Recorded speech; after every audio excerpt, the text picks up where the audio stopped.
Ito, biglang pagtanggal kay Senador Escudero. Diyan ho, sa kanyang pwesto ay nakatunog ho itong si Escudero. Ang ginawa niya ho, pumalag at nagalit. Alright, welcome back to my YouTube channel. I'm Andy's Vlog. Pinagtulong-tulungan na ho, natanggalin itong si Senador Escudero. Diyan ho sa kanyang pwesto. Subalit itong si Senador Escudero ay nagalit, pumapalago, at ang pinagbuntunan ay ang kanyang kapwa senador. Ay grabing galit grabing palago nitong si Escudero. Talagang kapit tuko sa kanyang pwesto ho, mga kaibigan. Subalit ito ang kanyang sinapit. Isang like muna sa video na ito. Kung nagustuhan nyo po, sabay-sabay po nating i-like ang video na ito. Sa lahat ng hindi pa nakasubscribe dito sa aking YouTube channel, road to 300k subscribers na po tayo. Please subscribe. Maraming salamat po. Eto, talagang itong si Escudero ho ay kahit persahan, natanggalin ho at pag pinagtulong-tulungan ay gumawa pa rin ho ng paraan para protektahan ang kanyang sarili. Mantakin nyo ho itong ginawa niya sa kanyang kapwa senador. Ay baka ho hindi kayo makapaniwala, mga mahal kong taga-subaybay. Dito sa ibabahagi ko sa inyo ang ganti ni Escudero dito sa kanyang kapwa senador na pinagbuntunan tungkol dito sa ika nga po inatunogan niya na talagang kakalad ka rin siya papalabas kaya gumawa siya ng paraan para mapigilan itong ika nga po'y biglang pagpapatalsik sa kanya. Eto mga kaibigan, kapag mayroon po kayong pagkakataon, inaanyayahan ko po kayong patapusin, panuorin ang vlog na ito, at nang sa ganon lubos po nating maunawaan. Eto, buhat sa Abante Diyos, nandiyan po at naka-plus sa screen.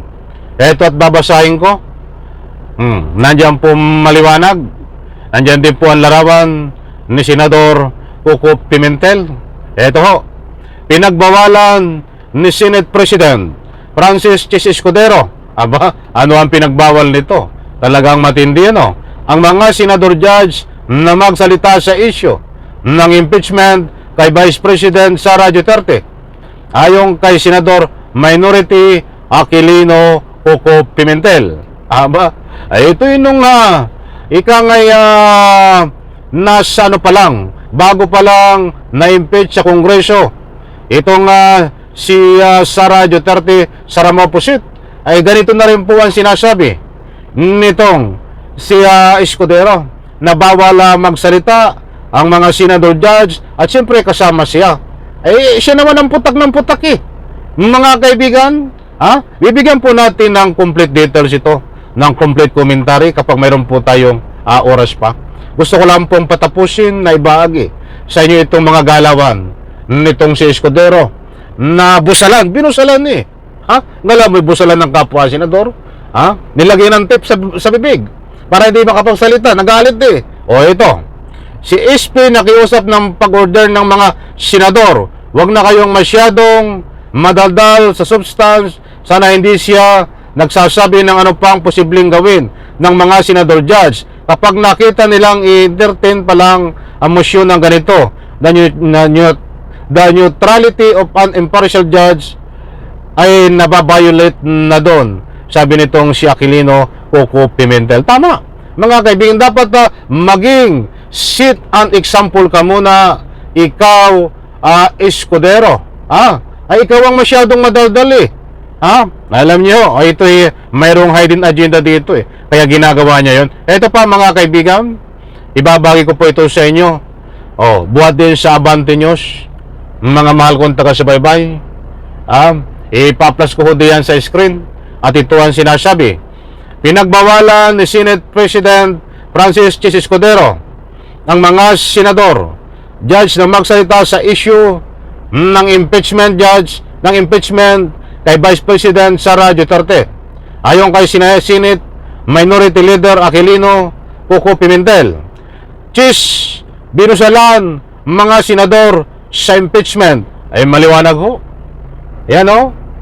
Against the letter. Nakabasa niyo ho siguro. Ba't naka-plus ho diyan sa screen? Matindi ho ang ginawa dito ni Senate President Escudero dahil dito sa banta sa kanya na nakatunog na siya ay pagtutulong-tulungan na patalsikin diyan bilang ama ng Senado nang dahil dito sa galawan niya na siya ho ay hindi nagiging neutral bagkus inaabogaduhan itong si Sara Duterte sa impeachment. At gustong i-dismiss ang impeachment laban kay Sara Duterte, itong impeachment trial, ayaw niyang ituloy at kasangkot nito ang kanyang mga ilang kapwa senador na senador ni Sara Duterte. Hindi ko nababanggitin, madami mga kapwa senador niya na senador ni Sara Duterte. Ang ginawa ho nitong si Escudero ay binusalan sa bibig itong kapwa niya senador na naglalahad, na kumukontra, na mali ang ginagawa niya. Mantakin niyo ho. Siya ang salita ng salita, ngawa ng ngawa, tapos ayaw pagsalitain itong Senador Coco Pimentel at iba pa na ika nga po'y mga tumututol dito sa hindi magandang gawain ni Escudero. Halatado po. Kaya nga po noon pa na pinagtutulong-tulungan ho ito ng hindi lang kapwa niya senador, mga ilang batikang abogado, marami ho. At taong bayan, nagsanib persa ho. Dahil ang gusto ho ng taong bayan ay pababain ito sa pisto. Kung hindi man mapatalsik ay kusang mag-inhibit o patalsikin sa pisto, palitan bilang ama. Pinagtulong-tulungan ho ito. Nandiyan po ang mga Makati Business Club na nagsusulong din ho na kailangang ituloy at huwag i-dismiss nito ang impeachment. Subalit, kakaiba ho ang kanyang galawan para hindi ho makatanggap siya ng anumang puna sa kanyang ginagawa ay binusalan, pinatigil magsalita ang kanyang kapwa mga senador at nagalit ho. Yan ho ang kanyang ganti na hindi ho maganda. Dapat noon pa, huli na ang lahat. Huli na ang lahat. Bakit ngayon mo lang ginawa? Dahil kaya mo lang ginawa yan dahil na-corner ka na, Escudero. Kung wala ang ilang nagsusulong dito, taong bayan na nagbibigay sa iyo ng public opinion o nag-iingay kasama ang ilang mga vlogger na hindi nagpapakalat ng fake news, kaya ho sila nag-iingay ay para lang ho iparating sa iyo na mali ang iyong ginagawa. Alam ko mga kaibigan, sa pamamagitan niya ng inyong mga public opinion, kasama kayong mga mahal kong taga-subaybay, napakalaking tulong ho para itong si Escudero ika nga po ay mapigilan ang balak na i-dismiss itong impeachment laban kay Sara Duterte diyan sa Senado. Kahit importante pong malaga ang inyong pong public opinion. At abangan po natin ito kung talagang magkakaroon po ng pagdidismiss dito dahil ayon po sa nakuha nating impormasyon ay gumagawa po ito ng paraan. That's why binusalan itong kanyang kapwa senador. Isang like ko sa video na ito. Maraming salamat. Bye-bye. Palapakan.